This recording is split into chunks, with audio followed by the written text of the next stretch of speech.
we're keeping that in mind, and there's some different options right now. So there's ability to share the power instead of you have 4 cars in one spot right now.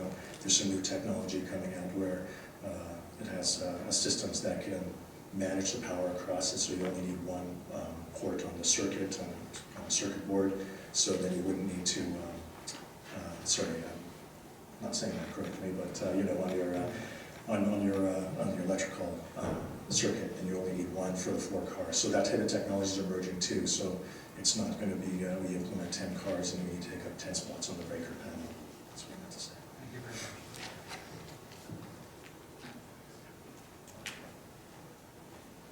Any other questions? Okay, let's keep going. Director of Corporate Services, up to the microphone. Thank you, Mayor and Council.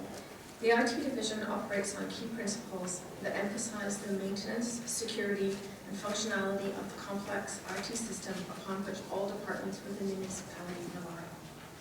The IT life cycle is different from many of our other municipal assets, which have life cycles from 20 to 100 years, roads, pipes, facilities, all at the top end.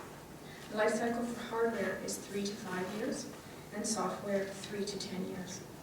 This results in a higher requirement for having sufficient capital investment to support the ongoing planning, implementation, maintenance, and ultimately replacement of IT assets. There are 6 key strategic planning initiatives which involve IT capital funds. The first one is the next generation of the Saanich website. It is anticipated that this will be launched in the summer of 2016. The second, implement business technology resource planning. This is a multi-year initiative encompassing the upgrades and replacements of our core business systems, so for finance, recreation, and property taxes. Integration and implementation of management of electronic records. This initiative is spearheaded by the Legislative Services Division and sees the implementation of an electronic documents management system. The implementation of asset management. This corporate-wide initiative will improve the district's ability to track, assess, and manage the long-term maintenance, repair, and replacements of all of our assets. Strengthen the information technology foundation. This multi-year initiative will provide additional functionality in security, disaster recovery, backups, and network components. And finally, the implement of webcasting for council meetings, and as the council approved last evening, we will see the introduction of webcasting later this year. Like many engineering and park capital projects, IT projects follow a standard process, commencing with assessment, design, and planning, moving then to the RFP award, construction and installation, then stabilizing with ongoing maintenance, and finally moving to replacement when the life cycle begins again. In the past, Saanich has not been very consistent with undertaking maintenance or replacement of the IT assets, and there has been limited reserves available to IT, resulting in replacement and upgrading of applications and infrastructures being delayed until products were very far after the end of their useful and or supported life. In addition, we have maintained our resources without a coordinated plan, and that is we're seeing through the licensing problems. All of our IT assets can be broken down into 3 categories. The first is IT infrastructure. This includes all of our end-user items, as well as our servers, storage, databases, licensing, maintenance, disaster recovery, and system tools. The second is core applications, as we talked about, JD Edwards, Tempest and Prospero, the class system, ePersonality, website, and our GIS. And the third class is those new assets that are added to our inventory through the Council's strategic planning or department planning initiatives. Page 74 of your budget document is where you'll find the IT capital information. The first asset group is IT infrastructure, which has 3 key projects continuing from 2015: servers, network, and phones. The server project sees the replacement of infrastructure due to the end of life related to storage, backups, disaster recovery, security items, secondary storage, and associated technical requirements. The approved funding for 2015 was $1,050,000, $1,000. The capital budget for 2016 is $750,000. Much of the work that was completed in 2015 identified and determined the best solutions to meet Saanach's needs. It is anticipated that the key RFP results related to this work will come before Council in April of this year. The second project is the network project, which will see enhancement of security and segregation of our network that will advance requirements of our different departments. Needs analysis work and the creation of a roadmap was completed in 2015, which was budgeted for $100,000. It is anticipated that the $1 million RFP related results will come to Council to be approved in May of this year. The last item is the phone project, which involves a full replacement of the infrastructure due to it being at end of life. Much work was completed in 2015, and needs assessment, budget determination, and the shaping of high-level options to meet Saanach's needs. It is anticipated that the design work will be completed by Q2 in 2016, with the key RFP-related architecture and building of the new system coming before Council for approval in September. The implementation of this new phone system is dependent on the completion of the network upgrades that were previously mentioned. The core system upgrades include both major and minor ones. Many of these projects are driven by the fact that our core applications are beyond the end of their useful and/or supported life. This puts the district, our processes, and our data at risk. A key project in 2016 is the upgrade to our JDE financial application and the full implementation of the new JDE payroll system. In addition, annual updates of applications are required when the vendors need to keep the products current with legislation, as in the case of property taxes and Tempest. And also, many of our core applications interact or talk with other systems, and some improvements are required to the ancillary systems to ensure compatibility. Through the strategic planning process, Council has approved new initiatives that have components in IT capital. The 2016, these investments are in webcasting, an agenda management system, and asset management, which is a collaborative multi-department approach to track all of the assets within Saanich. Those are my comments, and I'd be happy to answer any questions. Thank you. Question from Councillor Bruno. Thank you, Mr. Mayor. My question is related to the server items that you had on the previous slide, and then what we have coming up for the annual resource request for off-site secondary storage. And what I read, and I know I'm jumping ahead, what I read is that basically we're looking for redundancy for secondary, for backup storage, as a sort of one-off annual request. And I wondered if we're out procuring server upgrades, why a redundant server wouldn't be part of that procurement. Through the Mayor, so we are looking at purchasing server equipment.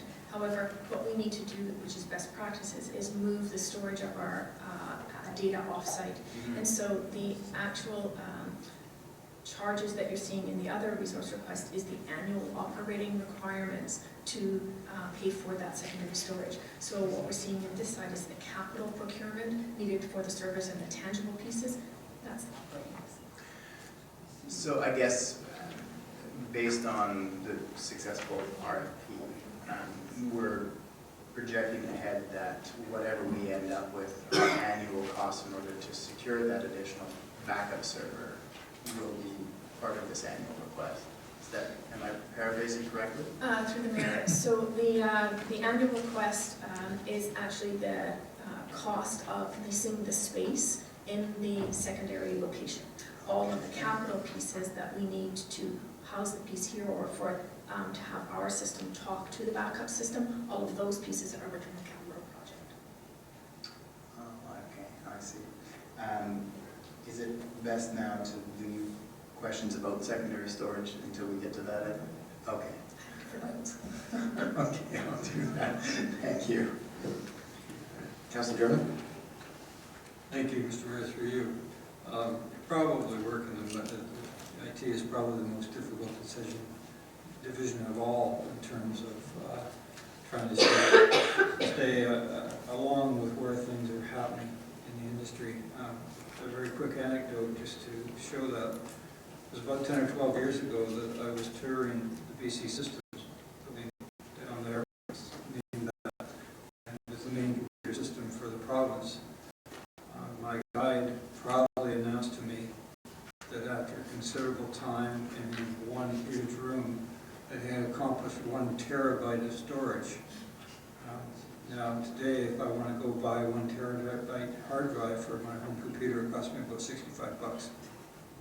So what are we doing to monitor the very, very rapid changes that take place in this industry? Because it has an influence on how you invest, I'm sure. Through the mayor, so when we are looking at these projects, we are doing conservative planning and looking at what is available on the market and what kind of technology will best meet the complexity of our systems. And so while technology is changing, we may not be able to capitalize on some of that changing technology because of the complexity of the system and because of the depth and breadth of the security, the data, the amount of storage we need, and how to interact.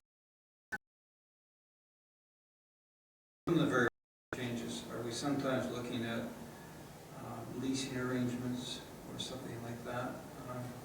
The expectation is within 5 years we're going to be dealing with exabytes of storage, which is at least 100,000 terabytes. So things are changing unbelievably quickly, and that certainly affects the viability of a capital investment. So are we sometimes looking at a lease arrangement or something of that nature? And through the mayor to Councillor Dermott, part of the challenge, we are looking at those options, but part of the challenge with that is that then our funding comes out of capital funding and goes into operational funding. Right. And so then we have a different bucket from which we have to take the money. And so we were going to be talking about that with council over the coming years as to can we make a shift from capital to operating so that we can potentially take advantage of not having to be experts or constantly changing technology, but it is a shift in how we are going to utilize tax dollars. Thank you very much. Any more questions? Okay, so now we'll move on.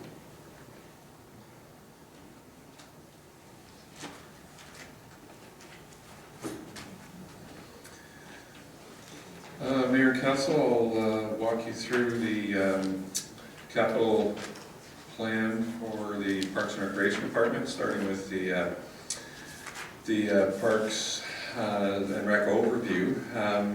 Capital projects within the department range across the areas that you see here. Work within the various recreation facilities, and I think part of these notes alluded to it. Certainly the work that happens through our department, we do a fair bit of collaboration between engineering and their FAC Ops division, their facility operations division, and through planning's sustainability area. And a couple of the projects that we've talked about so far are examples of that, one being the boiler replacement at Gordon Head and the underwater lights at Sandwich Commonwealth Place.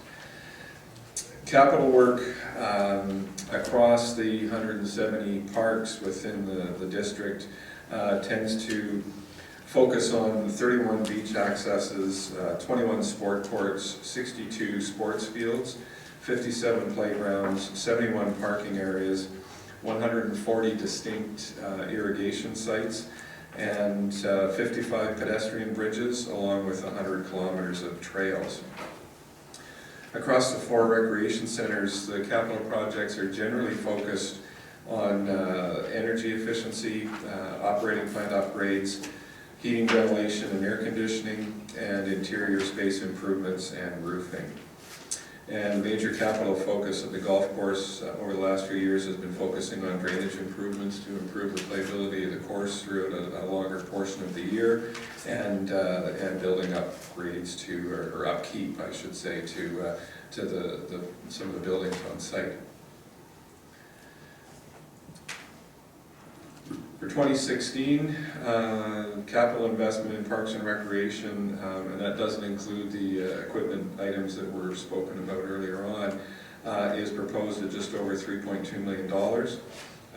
This also does not include the 2015 carryover amounts that I alluded to earlier. As can be seen in the little pie chart, certainly the vast majority of funding is targeted towards maintaining the existing infrastructure. The small amount of new capital work this year includes a couple of additional features at the existing Gordon Head Skate Park and tree planting and park planning work that includes environmental assessments and the park management plans. In the parks area, parks and trails, that's identified on page 83 of the budget, work is aligned with the council and corporate guidelines and policies. As with the recreation centers, to a large extent, it focuses on maintaining the existing assets, primarily funded through core capital. There was a comment earlier on about the land acquisition budget, and that's identified in the overall funding. Some of the highlights for the Parks and Trails work that will be taking place in 2016. We'll be looking at playground replacement at Copley Park East. That's the location where the equipment was burned down last July. And then we're also looking at playground replacement in the overall Toby Park work that we're looking at. There was an assessment done back in 2012 with regards to the various parking areas we have throughout the parks, and so based on that, we'll be continuing work in five parks this year. Those include Ag 8, the Cedar Hill Recreation Center, but the secondary lot that's available off Finlayson, the lower portion, and Lochside Park and Mount Doug Park.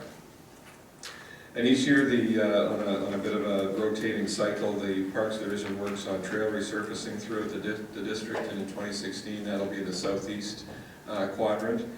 And in addition to that, projects will also include trail work within Riffitts Bog, the Gloria Beach access off Cordova Bay Road, Les Ritz Park trail lighting improvements, and some minor work in Rosedale and Hyacinth Parks.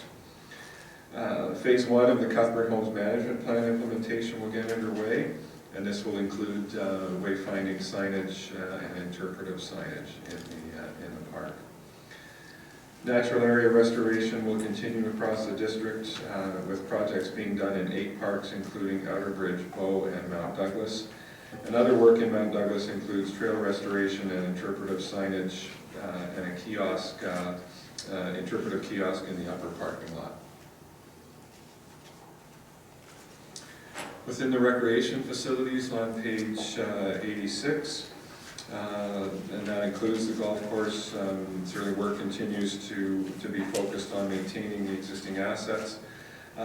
Tends to be some overlap with engineering, and that's reflected in this investment amount. And again, it's primarily funded through core capital. Some highlights of the work that's proposed for this year within the recreation facilities. Continued work on the roof of the field house at GR Perks Recreation Center. A couple of leak spots that we're trying to chase down, so that work will continue.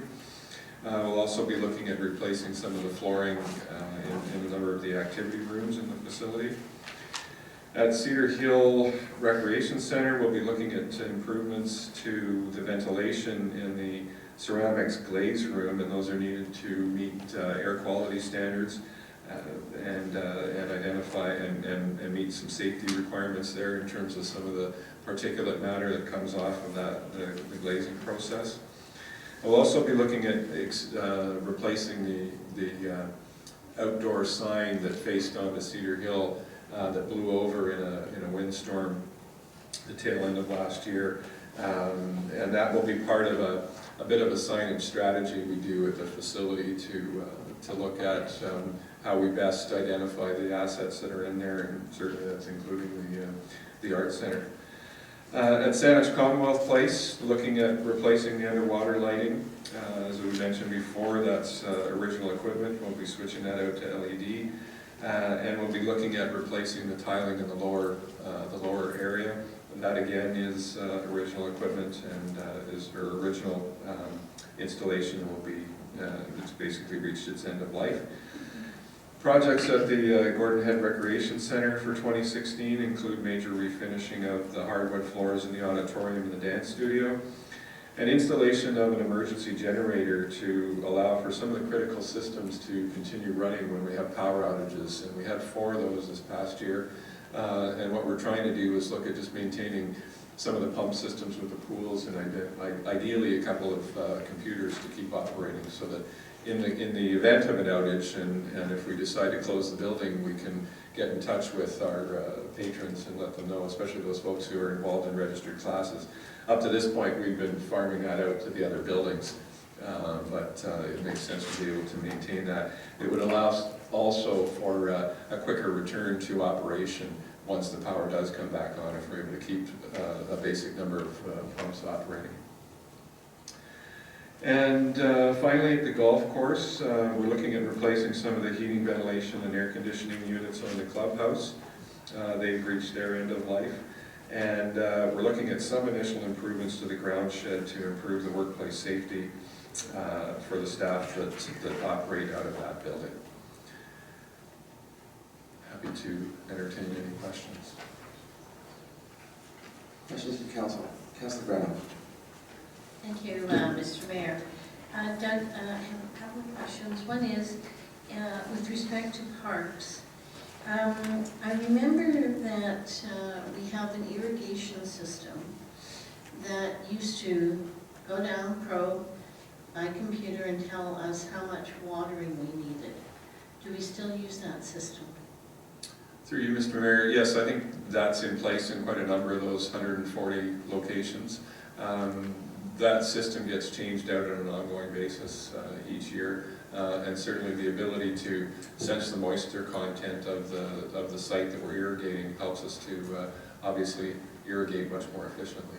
You know, it's one of those things that I think should be more readily visible, maybe through our sustainability or something on our website, because I know that there are concerns of some jurisdictions where you see the watering the roads midday, and ours could be midday, but it's really based on the computerization and the probe that tells us how long the water should stay on for and what that soil needs. So it might be something, as everyone's talking about water conservation, it might be something for us to really highlight on your website. The other one I wanted to ask about was with respect to the Burt Richmond building. You made an application, we didn't get any money, but are there any things that is that now thrown into the facilities plan, or are there any things that we have to do to Burt Richmond? Through you, Mr. Mayor, yes, we are doing some, I guess, remedial work to the Burt Richmond building to secure the upper floor, and I'm trying to remember what the other specific project is there. No, well, we have about $50,000.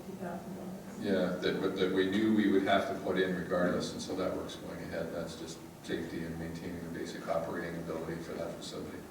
Okay, and this is a comment, don't take it badly. I keep pushing Councillor Sanders. I've always felt that Cedar Hill Recreation Centre, the face to the street, is a big blank wall.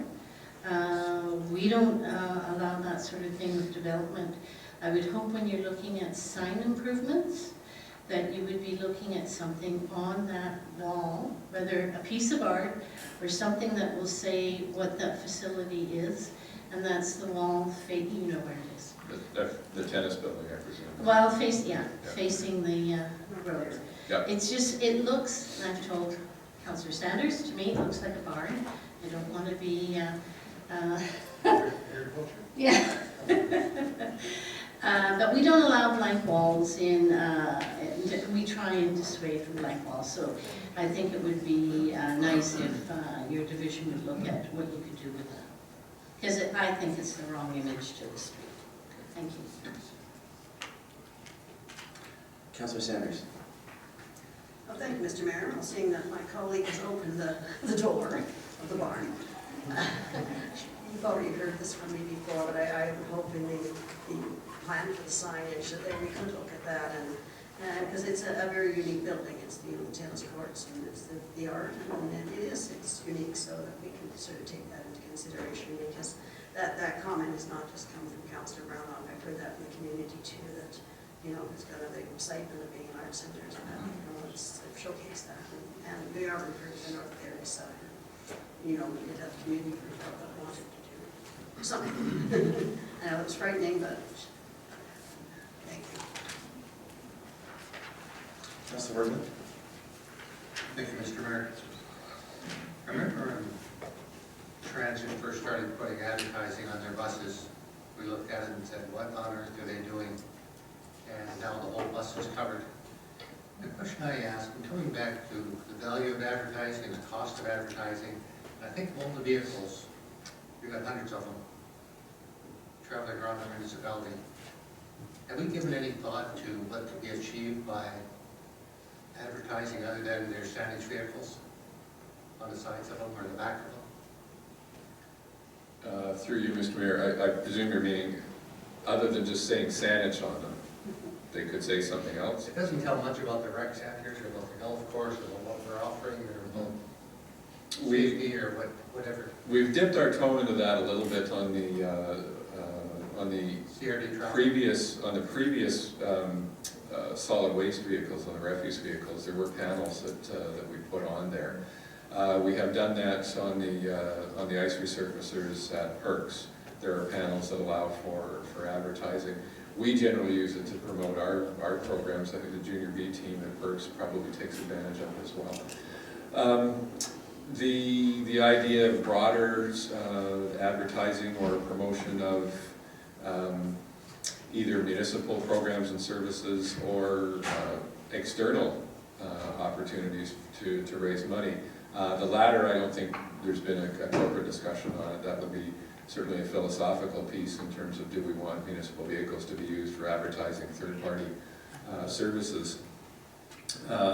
There may be ways to certainly promote some of the internal municipal services on vehicles, absolutely.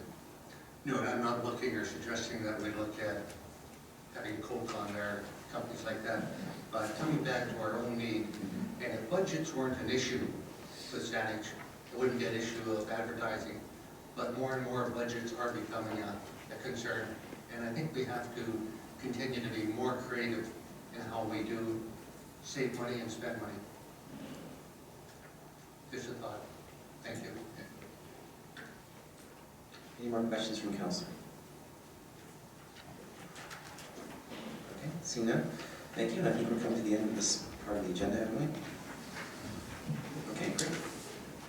All right, thank you to everyone that presented. Let's move on to item number 4 now, resource requests, report of the CAM.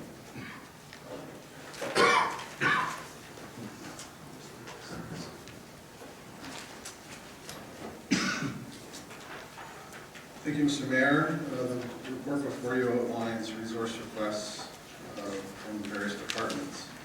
Just by way of introduction, it's worth noting that Council did provide budget guidelines to staff in developing the proposed budget that's before you. Those guidelines included 0% increase over 2015 in the departments, exclusive of personnel costs, capital expenditure, and the policy increases. The total proposed budget increase is 3.24%. About 2.5% of that is represented by the presentations that you've seen to this point. In addition to that, the guidelines outline that any additional resource requests would be done separately, and that is the topic of this report for you tonight. It outlines at the beginning the section from the guidelines established by council. So it's about 0.56% is represented by these resource requests. It's a combination of both resource requests from police services, which the council is well aware of. In addition, it's worth noting that council gave some fairly specific guidelines to the police board in terms of developing their budget for 2016 and the resource requests that they they also complied with and bringing those requests forward. These are seen as critical requests by the departments. They are not outlined in any priority way. But I did want to take a little bit of time to walk through them to give you some information, and certainly staff are available to answer more detailed questions that you may have. So I'll try and go through them quickly, given the hour we're already at. So Public Works Storekeeper, over the last couple of years, Public Works have worked hard to modernize the procurement processes. It's seen as a necessity for additional half-time, 0.5 FTE to manage that process. The expectation, of course, is that efficient and effective procurement processes will result in efficiencies and savings on the back end. We are seeing some of that already in the work, and this additional resource will simply build on that work that's been ongoing. The next one, Recreation and Community Services Youth Leaders. The council is certainly aware of the approved youth development strategy, and this position goes along with the implementation side of that. In finance, includes a budget analyst position. I think it's important for council to understand that the budgeting process, the work that you see before you, is essentially carried by one individual in the compiling of the information. That level of resourcing